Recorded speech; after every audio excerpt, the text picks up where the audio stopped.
तो हाँ जी, आपका नाम रीमा है। आपकी कुंडली बनी है मिथुन लगन की। राशि आपकी है मकर। आपने जो मुझे सवाल लिख के भेजे हैं, आपके मेन सवाल है आपके विवाह को लेके कि अभी तक आपका विवाह नहीं हो रहा। उम्र भी आपकी देखो जी हो चुकी है, लेकिन विवाह नहीं हो पा रहा। क्यों नहीं हो रहा विवाह? और विवाह अगर होगा, पति कैसा होगा, उसके साथ बनेगी या नहीं, तो ये आपने जानना है। और भी आपके सवाल हैं, विदेश का योग है या नहीं, और इसके अलावा आपने काम काज के बारे में पूछा है, सरकारी नौकरी का योग है या नहीं।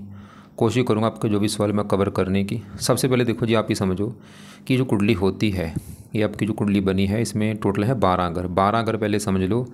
ये है आपकी कुंडली में पहला घर, ये है दूसरा घर, ये तीसरा, ये चौथा, ये पाँचवा घर है, ये छठा, सातवां, आठवां घर, ये है नौवां, 10वां, 11वां और लास्ट वाला 12वां घर। अब ये जो 12 घर मैंने लिखे हैं, इन 12 घरों से आपके जीवन के बारे में कुछ न कुछ पता किया जाएगा। जैसे कि इस पहले घर से हम पता करेंगे आपका शरीर कैसा होगा, हेल्थ कैसी होगी, स्वभाव रंग रूप कैसा होगा, पहले घर को देख के डिसाइड होगा। दूसरा घर आपके है धन जोड़ने का। तीसरा घर है छोटे भाई बहनों का। चौथा घर आपकी है माता, मकान, वाहन। पाँचवा घर आपके बच्चों का है। ये जो छठा घर ही खराब घर होता है, इस घर से रोग, शत्रु, कर्जा देखा जाता है। सातवां घर आपके है पति का घर, जो आपका सवाल भी है। आठवें घर से आपकी उम्र देखेंगे। नौवें घर से आपका भाग्य देखेंगे। 10वां घर काम काज का है। 11वां घर आमदनी, लाभ, इच्छा पूर्ति। और 12वें घर से आपके खर्चे देखे जाएंगे।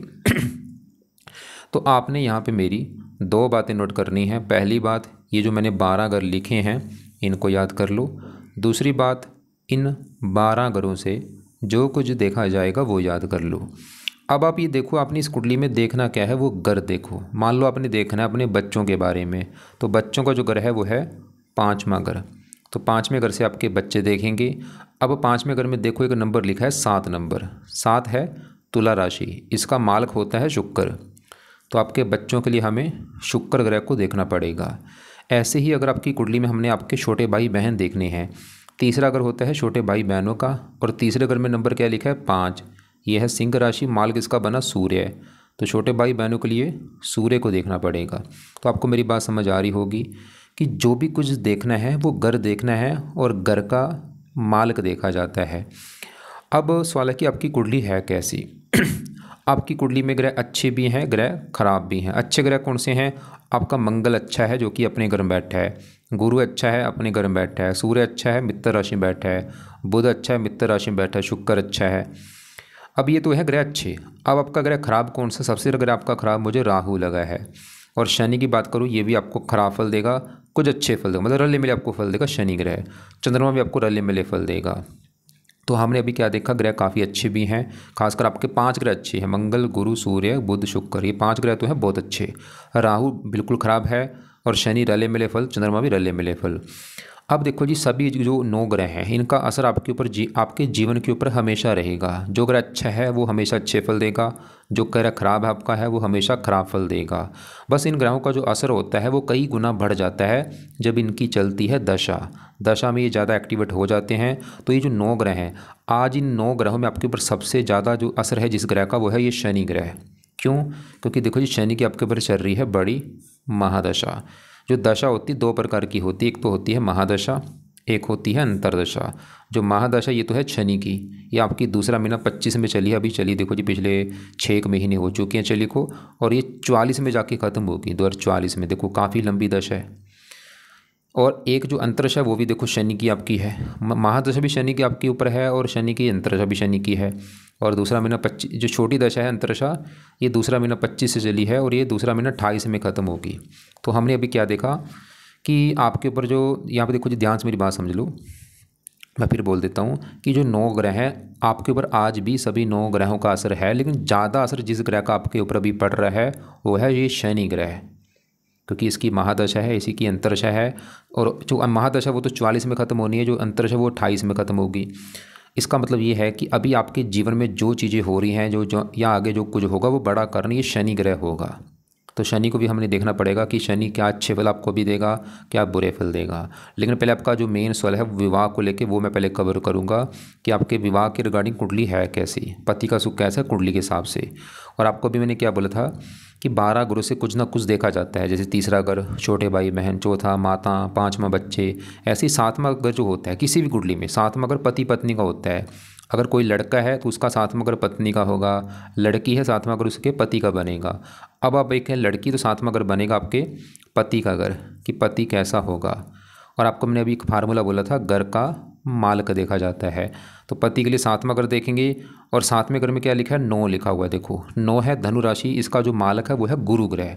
तो इस गुरु को देख के हमें पता चलेगा आपके पति के बारे में। गुरु को देखने का मतलब ये है कि गुरु कुंडली में अच्छा है या बुरा है। इसके अलावा सातवें घर में जो ग्रह आके बैठे, सातवें घर में देखो कोई ग्रह नहीं बैठा, और सातवें घर के ऊपर जिस ग्रह की दृष्टि होती है उसको भी देखा जाता है, दृष्टि भी किसी ग्रह की नहीं पड़ रही। तो आपके पति के लिए हमें सातवें घर के मालक गुरु को देखना है, और एक शुक्र को भी देखना पड़ता है विवाह के लिए, क्योंकि शुक्र विवाह का कारक होता है और ये सातवें घर का भी कारक है। तो गुरु और शुक्र दोनों को देख के डिसाइड होगा आपके विवाह के बारे में। तो पहले मैं गुरु की बात कर लेता हूँ कि गुरु अच्छा है या बुरा है। अब गुरु कहाँ बैठा है, ये 10वें घर में बैठा है, और गुरु के साथ देखो 10वें घर में ही सूर्य भी साथ में इसके बैठा है, राहु भी बैठा है, 3 ग्रह आपके बैठे हैं 10वें घर में। अब पहले समझो 10वां घर किसका है वो समझो। 10वां घर जो है ये आपके कामकाज का घर है, जो आप नौकरी या कारोबार करेंगी 10वां घर देखेंगे। 10वां घर आपके पिता का भी है, 10वें घर से सरकारी नौकरी देखते हैं, और 10वें घर से मान प्रतिष्ठा देखते हैं। तो जो 4 चीज़ें मैंने अभी बोली हैं, कामकाज, पिता, सरकार, मान प्रतिष्ठा, 10वें घर से देखते हैं। और यहाँ पे भी देखो जी फार्मूला वही है, घर का मालक देखो। तो 10वें घर के में क्या नंबर लिखा है, 12 लिखा हुआ है। अब ये 12 जो है ये मीन राशि है, और इसका भी जो मालक है वो गुरु है, और गुरु कहाँ बैठा है, इसी घर में बैठा है। तो जो गुरु है देखो जी ध्यान से समझो, गुरु आपकी कुंडली में बना है 2 घरों का मालक, और वो 2 घर कौन से हैं, एक तो गुरु जहाँ बैठा है 10वें घर में, ये इसी का घर है, क्योंकि 10वें घर में जो 12 है मीन राशि ये गुरु की ही राशि है, और ये गुरु इसी घर में बैठा है। और गुरु आपकी कुंडली में इस 7वें घर का भी मालक है, जो कि है पति का घर। तो गुरु 7वें घर का भी मालक है और 10वें घर का मालक है। अब गुरु देखो जी है तो आपका अच्छा, गुरु सवाल की अच्छा है बुरा, गुरु आपका है बहुत बड़े लेवल पे अच्छा, लेकिन गड़बड़ हो चुकी है। वो गड़बड़ भी क्या है आपको मैं बताऊंगा। पहले सवाल कि अच्छा क्यों है, क्योंकि गुरु जहाँ बैठा 10वें घर में इसी का घर है। आपको मैं एक एग्जांपल समझाता हूँ। मान लो मेरा घर है, मैंने एक घर बना लिया है, अब मैं अपने घर में जाके बैठ चुका हूँ, तो मैं हमेशा अपने घर का अच्छा करूँगा, क्योंकि वो मेरा घर है। मैं अपने घर की सफाई रखूँगा, रक्षा करूँगा, देखभाल करूँगा। अब मान लो मेरे घर में मेरा एक दोस्त आ जाए, तो दोस्त मेरे घर में आएगा मेहमान बन के, वो भी मेरे घर का अच्छा करेगा। लेकिन मान लो मेरे साथ मेरा एक दुश्मन आ जाए मेरे घर में, दुश्मन क्या करेगा आपके, वो मेरे घर का नुकसान करेगा, क्योंकि दुश्मन है वो घर में कभी चोरी कर ली, कभी घर में मेरा टीवी तोड़ दिया, कभी फ्रिज तोड़ दिया, और दुश्मन मेरे साथ लड़ाई झगड़े भी करता रहेगा। वो काम यहाँ पे होगा। तो आपका देखो जी यहाँ पे जो गुरु है ये तो है बहुत अच्छा, लेकिन मैंने अभी आपको क्या बोला, गुरु के अच्छे फल जो है उसमें कमी आ रही। पहले समझते हैं अच्छे फल क्यों है। गुरु देखो जी 10वें घर में जहाँ बैठे ये गुरु का ही घर है। अब गुरु पहले समझो अच्छे फल देगा क्या।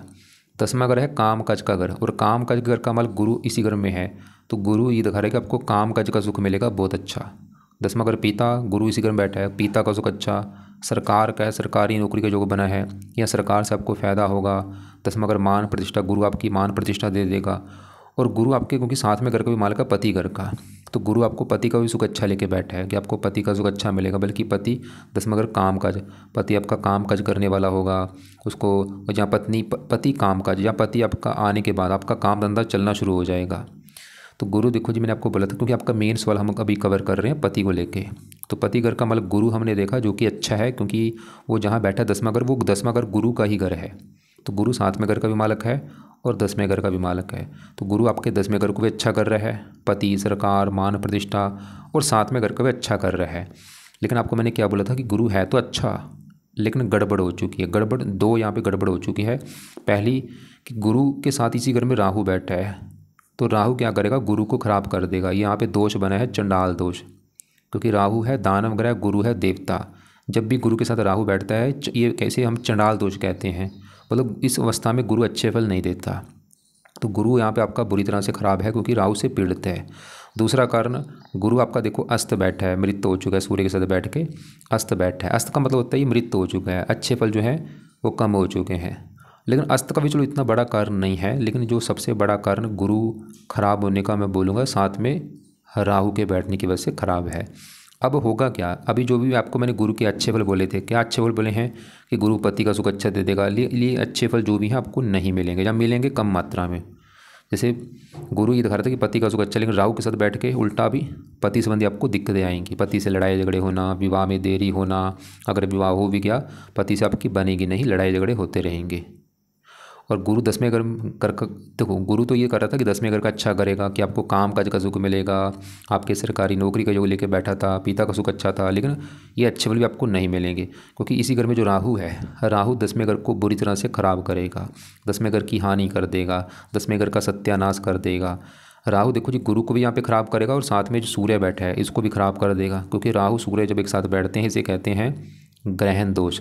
तो आपका यहाँ पे सूर्य ग्रहण दोष भी बना है, और राहु सूर्य 10वें घर में जब बैठते हैं आप सर्च कर लेना, इसे हम पित्तर दोष भी कहते हैं। सर्च कर लेना आप चाहे कि राहु सूर्य जब 10वें घर में होते क्या बनता है, पित्तर दोष बनता है। तो यहाँ पे पित्तर दोष भी बना है और ये चंडाल दोष भी यहाँ पे बना है। आपकी देखो जी पूरी कुंडली में सबसे ज़्यादा करेगा, मैं खराब राहु को ही बोलूँगा। तो राहु देखो जी बहुत सारी दिक्कतें पैदा करेगा। एक तो राहु आपके 10वें घर को ख़राब कर देगा। 10वें घर में यहाँ पे ये गुरु के घर में बैठा है, गुरु को अपना दुश्मन मानता है। 10वां घर काम काज का है, राहु आपके काम काज में दिक्कतें पैदा करता रहेगा। 10वां घर पिता का है, पिता संबंधी दिक्कतें आना। सरकार का है, सरकारी कामों में दिक्कतें आना। ये गुरु सूर्य आपके सरकारी नौकरी का योग लेके बैठे हैं, लेकिन राहु ने क्या किया, सरकारी नौकरी के योग में कमी कर दी। गुरु सूर्य घर देखिए पिता को सुख अच्छा है, लेकिन राहु क्या करेगा, पिता संबंधी दिक्कतें पैदा करेगा, सरकारी कामों में दिक्कतें, मानहानि, और राहु की दृष्टियाँ भी हैं। और यहाँ पे देखो मैं फिर बोल दूँ, ये राहु आपको जो बुरे फल है हमेशा देगा, मतलब बचपन से लेके आपके बुढ़ापे तक बुरे फल देगा। लेकिन इसके बुरे फल मतलब आज भी बुरे फल दे रहा, आज बुरे फल इतने हैं, कल भी बुरे फल दे रहा था, परसों भी दे रहा था, और हमेशा बुरे फल इतने देगा देखो। लेकिन ये जो बुरे फल इतने हैं ये 100 गुना बढ़ जाएंगे जब इसकी दशा चलेगी। मतलब इसका राहु का जो बुरा फल है वो कई गुना बढ़ जाएगा इसकी दशा में। अब इस वाले की इसकी दशा है कब, तो पहले आपको मैं इसकी दशा दिखाता हूँ कब है। तो यहाँ पे देखो जी ये दशा वाला चार्ट है, इसकी ये दशा आपकी ये बचपन में निकली है, पहले 91 में चली थी और 2009 में ख़त्म हुई। आप चाहे देख भी लेना, ये सम आपका काफ़ी बेकार गया होगा। 1991 से लेके 2009 तक बड़ी महादशा थी। और अभी देखो शनि की चल रही है बड़ी महादशा, लेकिन एक छोटी दशा भी होती है जिसे कहते हैं अंतरदशा, और वही आपकी ये पीछे निकली है। ये आप चाहे देख भी लेना, ये आपकी 9वां महीना 22 में चली थी और दूसरा महीना 25 में ख़त्म हुई। आप चाहे देख भी लो कि ये समय भी आपको काफ़ी दिक्कतें आई होंगी। 9वां महीना 22 से लेके दूसरा महीना 25 तक नोट कर लेना चाहे आप कि अब ये भी समय आपका काफ़ी बेकार गया होगा। 9वां महीना 22 से लेके दूसरा महीना 25 तक।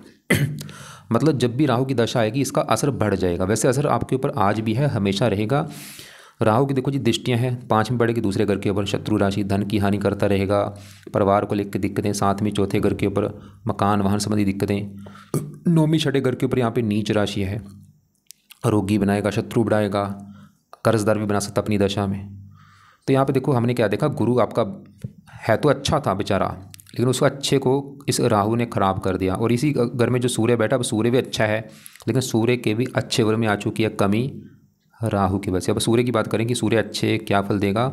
10वें घर में सूर्य गुरु घर में बैठा है और गुरु को अपना मित्र मानता है। सूर्य 10वें घर में वैसे भी अच्छा माना गया। सूर्य तो ये दिखा रहा है कि आपका यहाँ पे 10वें घर में बैठ के सरकारी नौकरी का बड़े लेवल पे योग है, क्योंकि 10वां घर सरकारी नौकरी का है और सूर्य होता है सरकारी नौकरी का कारक। मैंने हज़ारों कुंडलियाँ देखी, जब भी सूर्य 10वें घर में होता है सरकारी नौकरी का योग बनता है। 10वां घर पिता का है, सूर्य ये दिखा रहा है कि भाई पिता का सुख अच्छा है, सरकार का, सरकारी कामों के लिए अच्छा है, मान प्रतिष्ठा अच्छी। लेकिन ये जो अच्छे फल हैं इसमें अब कमी आ रही, क्योंकि साथ में राहु इसको पीड़ित कर दिया। ग्रहण दोष बना है, पित्तर दोष बना है, चंडाल दोष बना है। तो इस अकेले राहु ने देखो जी कुंडली का सत्यानाश कर रखा है। अब सवाल की करना क्या है, ऐसा क्या किया जाए। और आपको मैंने भी बोला था पति के लिए आपके हमें 7वें घर के मालिक गुरु को देखना पड़ेगा और शुक्र को भी देखना पड़ेगा। शुक्र क्योंकि विवाह का कारक होता है और 7वें घर का कारक है। शुक्र आपका वैसे ठीक है, 9वें घर में बैठा है भाग्य घर में। शुक्र तो ये दिखा रहा है कि आपका विवाह होगा तो भाग्य साथ देगा, वो चलो ठीक है। और एक और बात है, जो लड़कियां देखो जी होती हैं इनकी कुंडली में गुरु होता है पति का कारक, कारक भी देखा जाता है। तो गुरु आपका वैसे भी पति का कारक भी है और 7वें घर का मालिक भी। ये थोड़ा सा आपको मैं दिखा भी देता हूँ। ये आपको देखो मैं पूरा क्योंकि आपके मन में ये ना कि वैसे ही मैं बातें बना रहा हूँ। देखो आप अब सवाल कब की ये होगा कि भाई विवाह मेरा कब होगा। अगर देखो जी गुरु राहु से पीड़ित ना होता फिर तो आपका विवाह जल्दी हो जाना चाहिए था, लेकिन पीड़ित होने की वजह से बहुत ज़्यादा विलंब हो चुका, क्योंकि राहु विलंब का कारक है। यहाँ पे देखो ये लिख रखा है विवाह कब होता है। बुध अगर 7वें घर का मालक हो विवाह 16 साल में हो जाता है। मंगल 7वें घर का मालक 18 साल में। शुक्र हो 20, इस लिख रखा है पूरा। देखो हाँ बाद में पढ़ लेना। रति कुंडली में विवाह का समय और बुध ये देखो गुरु अगर हो 22 साल में विवाह हो जाता है। लेकिन अगर पीड़ित है तो यहाँ पे देखो ये नीचे भी आ रखा होगा, यहाँ बाद में चाहे पढ़ लेना। मतलब अगर गुरु पीड़ित होगा साथ में अगर ये देखो सतमेश या शुक्र यदि पीड़ित हो तो विवाह में विलंब हो जाता है। क्योंकि पीड़ित किससे है? राहु से पीड़ित आपका गुरु। गुरु वैसे भी विवाह का पति का आपका कारक भी और साथ में घर का मालिक भी है, यह बाद में पढ़ लेना आप। अब यहाँ पे मेन बात है कि भाई करना क्या है ताकि आपका विवाह हो जाए पति। अब लेकिन आप यहाँ पे देखो अगर कुंडली के हिसाब से मैं देखूँ तो गुरु ये दिखा रहा है कि आपके विवाह में, गुरु देखो मैं फिर बोल रहा हूँ गुरु खराब नहीं है, गुरु को खराब किया राहु ने। अब राहु उसको खराब करेगा तो क्या होगा, एक तो आपके विवाह में काफ़ी देरी होगी, और विवाह अगर आपका हो भी जाता है पति से बनेगी नहीं, लड़ाई झगड़े होते रहेंगे, कई बार डिवोर्स होने की भी नौबत आ सकती है। लेकिन वो भी डिसाइड होगा जिसके साथ आपका विवाह होता है कि उसका सातवां घर कैसा है। लेकिन अब यहाँ पे अगर आप ये उपाय करते हैं फिर हो सकता है आपको बुरे फल ना दे या बुरे फल मिले कम मात्रा में। तो पहले तो यहाँ पे देखो जी मैं गुरु की बात करूँगा। गुरु देखो जी इसलिए भी ख़राब था क्योंकि ये अस्त बैठा है आपका। अब गुरु के लिए देखो जी आप जितना हो सकता है इसके पाठ पूजा उपाय करो। तो गुरु के उपाय क्या करने हैं, पहला जो उपाय है आप गुरु का मंत्र स्टार्ट कर दो। और ये अभी जो गुरुवार आएगा, आज मुझे लगता है शुक्रवार है, गुरुवार की वेट करो। गुरुवार सुबह के टाइम संकल्प लेना। संकल्प कैसे लेना, आप ये बोलना कि हे गुरु देवता जी, मेरा नाम ये है, जात ये है, गोत ये है, आप मेरी कुंडली में हैं सातवें घर के मालिक जो कि है विवाह का घर, और मेरा विवाह नहीं हो पा रहा, प्लीज़ मैं चाहती हूँ मेरा विवाह हो जाए, इसलिए आपका मैं आज से रोजाना मंत्र याप किया करूँगी। तो मंत्र आपने करना है, चाहे 1 माला कर लो, 2 कर लो, 3 कर लो, 4 कर लो, 5 कर लो, कोशिश करो ज़्यादा मंत्र ज़्यादा माला करने की। और ये रोजाना करना है सुबह का टाइम। कब तक करना है, जब तक आपका विवाह नहीं हो जाता। और मंत्र क्या है, ओम ब्रह्म बृहस्पते नमः, ओम ब्रह्म बृहस्पते नमः, ये मंत्र है आपने करना है रोजाना। दूसरे इसके और भी उपाय हैं, जैसे कि इसके पाठ हैं, बृहस्पति कवच का पाठ है, ये 2 मिनट का पाठ है, ये भी आपने पढ़ना है या सुनना है। एक है बृहस्पति स्तोत्र का पाठ है। तो ये देखो जी पहला तो मंत्र हो गया माला से जो कि आपने करना है, और ये नीचे 2 पाठ हैं, बृहस्पति कवच, बृहस्पति स्तोत्र, 2-2 मिनट के पाठ हैं, 4 मिनट आपके लगेंगे। ये पाठ अपने रोजाना पढ़ने हैं या इनको ऑडियो लगा के सुनना है सुबह के टाइम। चौथा जो उपाय है, आप इस गुरु देवता का जो दिन होता है गुरुवार होता है जिसे हम कहते हैं बृहस्पतिवार, तो आपने हर बृहस्पतिवार को इस गुरु देवता का व्रत रखना है, व्रत। और व्रत के साथ इसकी जो कथा है वो सुन लेना आप। व्रत में क्या करना है, जैसे मान लो जिस दिन गुरुवार होगा आप सुबह उठ के अपना प्रार्थना करना कि हे गुरु देवता जी, आज दिन है गुरुवार, आज आपका मैं व्रत रखने लगी हूँ ताकि मेरा विवाह हो जाए। तो व्रत में आपने दिन में कुछ नहीं खाना, रात को ही भोजन करना है। रात के भोजन में नमक का सेवन नहीं करना, खटाई नहीं खानी, और कथा सुन लेना इसकी जो होगी। और बाकी इसकी आरती भी किया करो। गुरु देवता की जो आरती है, देखो यहाँ पे इसको गुरु भी कहते हैं और इसे बृहस्पति भी कहते हैं। जैसे यहाँ पे मैंने बृहस्पति लिखा है, इसी का नाम है, इसे गुरु भी कहते हैं बृहस्पति। तो आपने बृहस्पति देवता की करनी है आरती, रोजाना करनी है, ये पाठ पूजा करने के बाद। और भी वैसे उपाय हैं, लेकिन चलो फिलहाल आप ये उपाय कर लो। और तो एक हाँ, इसके जो देवता हैं विष्णु जी हैं, उसकी भी आप पूजा उपासना कर सकती हैं, उसके मंदिर जा सकती हैं। तो दोबारा रिपीट कर दूँ, गुरु के लिए पहला काम है गुरु का मंत्र करना है, जो कि सबसे बेस्ट है, लाजमी है। मंत्र ज़्यादा करना है, सुबह के टाइम ही करना है, शाम को नहीं, बस सुबह करने हैं। और दोनों पाठ आपने पढ़ने हैं या सुनने हैं, यूट्यूब पे आपको मिल जाएंगे। व्रत रखना है हर गुरुवार को, कितने व्रत रखने अभी रखो जब तक आपका विवाह नहीं हो जाता। कथा करो इसकी, व्रत कथा वाली जो है वो यूट्यूब पे सर्च कर लेना, बृहस्पति की व्रत कथा क्या है, आरती किया करो। और विष्णु जी की पूजा उपासना अगर कर सकती हैं कर लो, नहीं तो चाहे रहने देना। और पीले कपड़े ज़्यादा पहना करो। और एक और सबसे बेस्ट उपाय है वो है इसका पुखराज धारण करो आप, क्योंकि अस्त बैठा है, पुखराज इसकी पावर को बढ़ाएगा। पीला पुखराज लो अच्छी क्वालिटी का, जो आपका वेट है, अगर 60 किलो वेट है 1.25 रित्ती का ले लो, 70 है तो 7.25 रित्ती का पीला पुखराज लेके उसको आपने जहाँ तो गोल्ड में या पित्तल में जड़वा लेना है। और शुक्ल पक्ष का जो पहला गुरुवार होगा उस दिन आप लेफ्ट हैंड की इस पहली उंगली में धारण कर लेना सुबह के टाइम, सुबह 7:15 बजे। और धारण करने से पहले कच्चे दूध में या गंगा जल में धो के इसको धारण कर लेना। लेकिन अगर आपका बजट नहीं है कि भाई मैं पीला पुखराज धारण नहीं कर सकती, रहने दो, कोई बात नहीं, चाहे ये जो उपाय हैं इससे भी आपका काम चल जाएगा। पीले कपड़े ज़्यादा पहना करो, पीला दान मत करना। अब ये तो ही गुरु की बात, क्योंकि गुरु को ख़राब किसने किया है, राहु ने। अब देखो जी राहु के भी आपको उपाय करने पड़ेंगे। अब राहु के उपाय में से वैसे तो इसको चलो ज़्यादा उपाय रहने दो, एक इसका पहला उपाय है इसका दान करो आप। दान क्या करेगा, इसकी पावर जो उठा रहा है इसको शांत कर देगा। राहु सही होगा, ये गुरु जो इनको ख़राब कर रहा है उनको भी ख़राब नहीं करेगा, और ख़ुद भी सही हो जाएगा, हज़ारों फायदे होंगे आपको। तो राहु का जो भी दान है वो आप चाहे तो रोजाना कर दो या हफ्ते में 3-4 दिन कर दिया करो। ये दान राहु का लाइफ टाइम आपने करना है, जीवन भर करती रहो। दान की वीडियो भेजूंगा, उसको देख लेना आप। दूसरा है राहु कवच का पाठ पढ़ा करो। ये पाठ आप शाम के समय या रात के समय आपने पढ़ना है या इसको सुनना है। और तीसरा है, जो बंदे धार्मिक होते हैं, धार्मिक पाठ पूजा करते हैं, उनको राहु कष्ट नहीं देता। ये जो भी आपका दोष बना है, सूर्य ग्रहण दोष है या जो पितर दोष है या चंडाल दोष है, क्योंकि राहु की वजह से है। और राहु को सही करने के लिए सबसे बेस्ट है ये धार्मिक आप पाठ पूजा करो, मतलब धर्म का सहारा लो। जो आपका धर्म है, धर्म को फॉलो करो, या आपको जिसकी पूजा उपासना अच्छी लगती है वो जो भी देवी देवता है पूजा उपासना करो। जितना पाठ पूजा करेंगे उतना आपका राहु अच्छा होगा, और भी आपके हज़ारों ग्रह अच्छे होंगे। अब आगे बढ़ते हैं। आपका देखो जी विवाह, हाँ शुक्र आपका वैसे अच्छा है, लेकिन शुक्र आपका बल कम लेके बैठा है 3 डिग्री का। इसका भी अगर आपका टाइम है तो शुक्र का आप मंत्र आप कर सकती हैं। ये आप मंत्र चाहे सुबह कर लो चाहे शाम को, ये भी आप 1-2 माला, चाहे 1 माला कर लो, कम से कम ज़रूर करो। और ये आप चाहे बाद में शुरू कर देना, मैं आपको ऐसा नहीं बोलूँगा कि आप सभी एक साथ उपाय शुरू कर दो। शुक्र का मंत्र आप चाहे 1 महीने के बाद शुरू कर देना या 10 दिन के बाद शुरू कर दो, कोई बात नहीं। गुरु के पाए तो अभी गुरुवार से शुरू कर ही देना। और बाकी राहु कवच का पाठ कल शनिवार है, कल से शुरू कर दो शाम के समय। और या इसको आप राहु कवच के पाठ को चाहे कुछ दिन के बाद शुरू कर देना। और देखो इसमें परहेज रखना बहुत ज़रूरी है, राहु खासकर राहु कवच के पाठ में, कवच में, क्योंकि ये थोड़ा सा दानव ग्रह। इसमें परहेज क्या रखना है, अंडे खाने बंद करने पड़ेंगे, मीट खाना बंद करना पड़ेगा, नशे करने बंद करने पड़ेंगे, और भी निंदा आलोचना नहीं करनी, किसी की बुराई मत करना, अपना गाली गलौज से बचना है। अब आपके देखो जी शुक्र के लिए मैंने बोला है, शुक्र है तो अच्छा, लेकिन शुक्र का अगर आप मंत्र कर सकते हैं ज़्यादा अच्छा होगा। और शुक्र का मंत्र आप शुरू कर लेना, चाहे कुछ दिन के बाद शुरू कर लो। और ये शुक्रवार से शुरू करना शुक्र का मंत्र, शुक्रवार के दिन संकल्प लेके कि हे शुक्र देवता जी, आपसे देखा जाता है विवाह का सुख, और मुझे अब तक विवाह का सुख नहीं मिल रहा, तो प्लीज़ मैं चाहती हूँ मेरा विवाह हो जाए, मुझे विवाह का सुख मिले, इसलिए आपका मैं मंत्र अब किया करूँगी। तो इसका भी मंत्र आप चाहे 1 माला या 2 माला रोजाना करो। मंत्र है ओम शुम शुक्राय नमः। ये चाहे शाम के समय कर लो या सुबह कर लो, शाम को वैसे ज़्यादा बेस्ट है, शाम या रात को कर लेना शुक्र का मंत्र। तो हमने देखो जी आपका पहले जो विवाह का सवाल है वो मैंने कवर कर दी। इसके अलावा एक निवास कुंडली भी देखी जाती है, जैसे कि देखो जी ये है आपकी डिटेल, ये आपकी कुंडली आई है।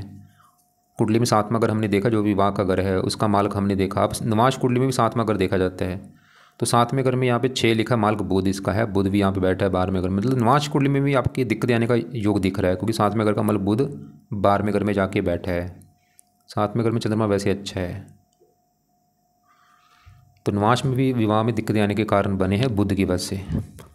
लेकिन चलो उसको रहने दो, मेन तो है यही कारण है बड़ा जो आपका ये दोष दिख रहा है। तो आपकी देखो जी विवाह वाला जो सवाल है वो मैंने कवर कर दिया। अब आपके यहाँ पे जो बुध शुक्र, इनको थोड़ा सा विस्तार में जानते हैं सवाल कि ये दोनों ग्रह कैसे हैं। दोनों ग्रह वैसे आपका अच्छे हैं। तो ये कहाँ बैठे, ये है 9वां घर। 9वें घर से देखा जाता है भाग्य है, भाग्य आपका कैसा होगा 9वां घर। 9वां घर धर्म का भी होता है, आप कितनी धार्मिक होंगी, तीर्थ यात्रा, विदेश यात्रा, 9वां घर। और यहाँ पे भी देखो जी फार्मूला क्या है, घर का मालक देखो 9वें घर में क्या लिखा है 11 है कुंभ राशि मालक, ये शनि देखना पड़ेगा। 9वें घर का मालक शनि है, शनि को देख के डिसाइड होगा 9वें घर के बारे में।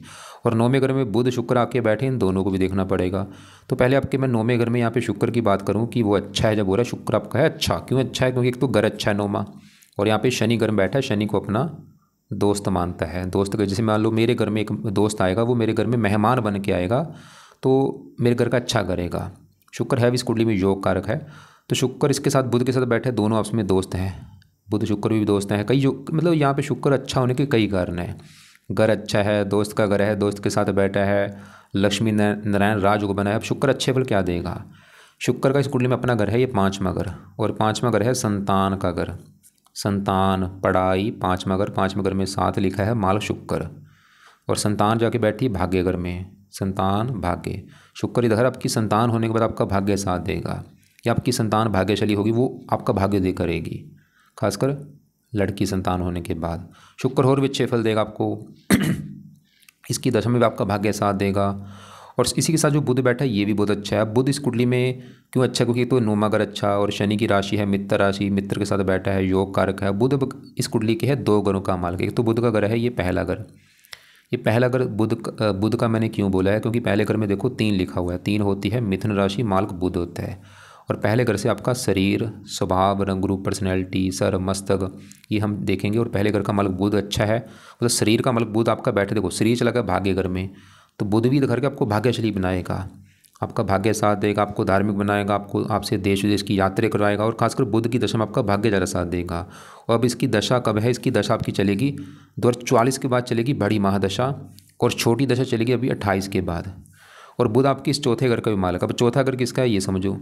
चौथा घर आपकी है माता का घर, मकान, वाहन, भूमि, जमीन, जायदाद, नौकर चाकर, चौथे घर से। और चौथे घर में 6 लिखा है, मालिक बुध। अब चौथे घर का मालिक बुध अच्छा है, मतलब बुध चौथे घर को भी लेकर अच्छे फल देगा। माता भाग्य घर में, माता के द्वारा भाग्य आपका हो सकता है, या भाग्यवंशी आपको मकान वन का सुख मिलेगा। लेकिन ये नौमा घर विदेश का भी है, मतलब चौथा घर जन्मभूमि विदेश। बुध इस घर के आपको विदेश में जाके भी आपका भाग्य जरा साथ देगा। विदेश के आपके देखो जी बहुत ज़्यादा योग हैं। बुध भी आपके विदेश के योग लेके बैठा है, शुक्र भी, और यहाँ पे शनि भी आपका, क्योंकि भाग्य छठे घर से 12वें घर को देख रहा है। अब देखो जी बुध शुक्र आपके अच्छे हैं। बुध आपको मतलब आपके शरीर को अच्छा रखेगा, आपकी हेल्थ अच्छी, स्वभाव, रंग रूप अच्छा, मकान वन का सुख लेके बैठा है। और बुध की दशा अच्छी जाएगी आपकी। बड़ी महादशा तो जैसे मैंने बोला 44 के बाद है, और छोटी दशा है 28 के बाद। लेकिन चौथे घर में जो केतु बैठा है, ये थोड़ा सा चौथे घर को करेगा खराब। और इसकी दशा में चौथा घर है माता, केतु थोड़ा सा माता से मनमुटाव होना या माता का बीमार होना, केतु की दशा में चीज़ें आपकी होंगी। मकान को लेकर दिक्कतें आना, थोड़ी सी वाहन को लेकर दिक्कतें आना, वो भी केतु की दशा में। इसके लिए आप कुत्तों को रोटी डाला करो। बाकी देखो जी आपका ये जो 11वां घर है, ये है लाभ का घर। लाभ, आमदनी, इच्छा पूर्ति, बड़े भाई बहन, 11वें घर से। 11वें घर में 1 लिखा है, इसका मालिक है मंगल। अब मंगल कहाँ बैठा है? इसी घर में बैठा है।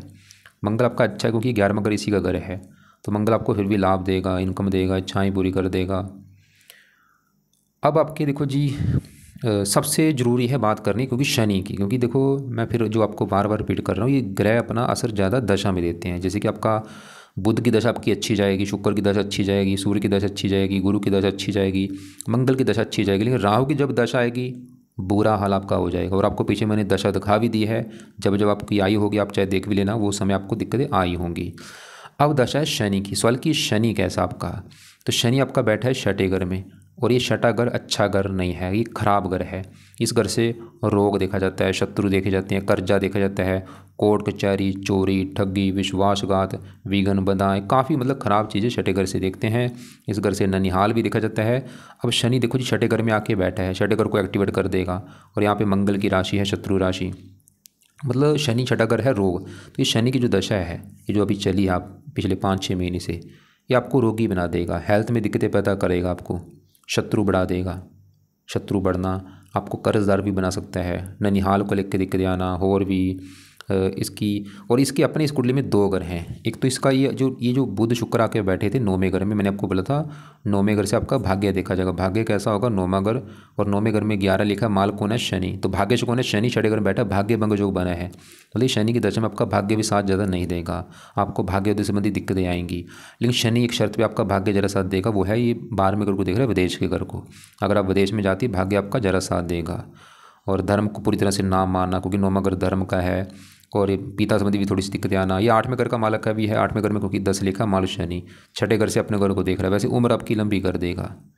इसके बारे में अब यहाँ पे देखो जी, जैसे मैंने बोला शनि फल की अच्छा या बुरा है, मतलब बुरे फल थोड़ी सी ज़्यादा देगा, और अच्छे फल भी देगा, लेकिन बुरे फल ज़्यादा। लेकिन इसके बारे में चलो अगर मान लो, अब वैसे क्योंकि मेन है प्रैक्टिकल करना, आप एक प्रैक्टिकल कर लो कि इसकी दशा चले को पीछे अभी देखो 6 महीने हो चुके हैं। आप ये देखो कि पिछले 6 महीने से आपके साथ क्या अच्छा हो रहा है, क्या बुरा हो रहा है। अगर तो आपको लग रहा है कि भाई 6 महीने से बुरा हाल हो रहा है, काफ़ी दिक्कतें आ रही हैं, हेल्थ ख़राब हो रही है, शत्रु बढ़ रहे हैं, कर्जा बढ़ रहा है पिछले 6 महीने से, तो शनि आपको दे रहा है बुरे फल। लेकिन अगर आपको लग रहा है कि नहीं भाई 6 महीने से कोई दिक्कत मुझे ज़्यादा नहीं आई, तो हो सकता है शनि आपको अच्छे फल भी दे दे। इसके बारे में देखो दोनों तरफ से लेके चलते हैं। जैसे कि आपका देखो जी, मैं आपको दिखा देता हूँ, यहाँ पे पढ़ो, ये है छठा भाव, मतलब छठे भाव में स्थित बलवान। मतलब अगर शनि आपका मान लो चलो अच्छा है, तो क्या होगा? अच्छा होने पर क्या होगा? ये देखो, अगर शनि अच्छा हो तो यहाँ पे लिख रखा है कि शुभ शनि की दशा में रोग, मतलब आप रोगों से बचेंगी, आपका स्वास्थ्य अच्छा होगा, शत्रुओं पर विजय मिलेगी आपको। ये आप पढ़ लेना, अच्छे फल ये हैं, यहाँ तक ये अच्छे फल हैं। लेकिन अगर शनि वहाँ छठे घर में आपका खराब निकला तो क्या बुरे फल देगा? फिर यहाँ से वही देखो, अगर निर्बल जहाँ खराब हुआ तो इससे क्या होगा?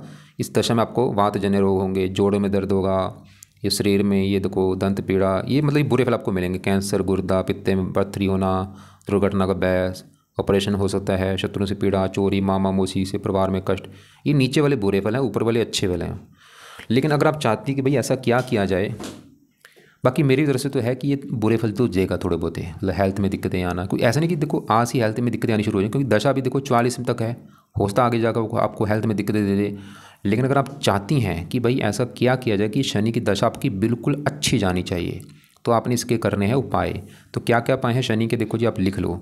पहला सबसे बेस्ट उपाय है, आप शनि मंदिर जाना शुरू कर दो हर शनिवार को। ये पहला जरूर काम आपने करना है, माथा टेक के वहाँ पे जरूर आओ, प्रार्थना करके आओ कि आपकी चल रही महादशा मेरी अच्छी जाए।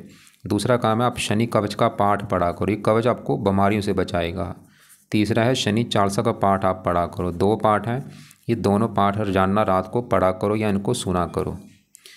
और तीसरा उपाय है, आप हनुमान जी की पूजा उपासना भी कर सकती हैं शनि के लिए।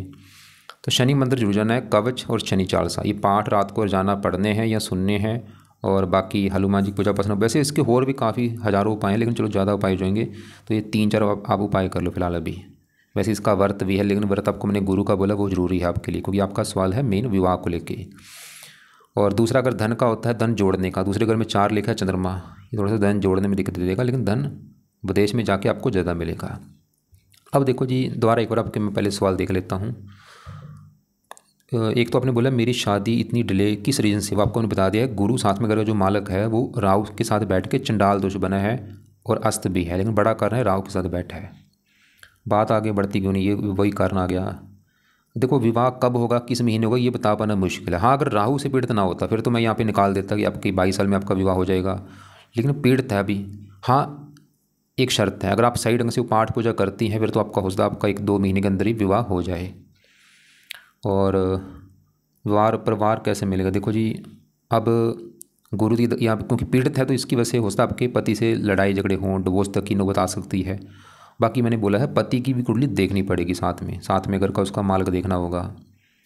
सेम कुछ देखो बिल्कुल ब्रिक की में बता पाना मुश्किल, अगर आप बोलें कि भाई कास्ट उसकी कैसी होगी, वो बाहर होगा विदेश होगा, ऐसी ही चीज़ें मैं नहीं बता पाऊँगा। किस राशि मंगलांक पर्सन मेरे लिए मैरिड के, जिससे आपका देखो जी रिश्ता बनता है, मुझे एक बार कुंडली आप चेक करवा लेना। विदेश की यात्रा के तो काफ़ी योग आपके हैं। गुरु सूर्य आपके सरकारी नौकरी के बड़े लेवल पे योग लेके बैठे हैं, लेकिन राहु की वजह से योग में कमी है। वैसे आप ट्राई कर सकती हैं, क्योंकि सूर्य जब भी मैंने हज़ारों कुंडलियाँ देखी, जब भी 10वें घर में होता है लोग सरकारी नौकरी में होते हैं। और विदेश के योग काफ़ी हैं, विदेश में आपको फ़ायदा ज़्यादा होगा। कोशिश करो विदेश में जाके काम करने, क्योंकि विदेश में आपका भाग्य भी साथ देगा, बुद्धि भी दिखा रहा है। इसके अलावा आप ऐसा करना, मुझे आप चाहे अगर आपको लग रहा है कि अभी भी कोई बातें समझ नहीं आ रही, तो आप आपके जो आप ऐसे करना, कॉल करके मुझे एक बार पूछ लेना, चाहे सवाल लिख के अपने पास रख लेना, कॉल करके पूछ लेना।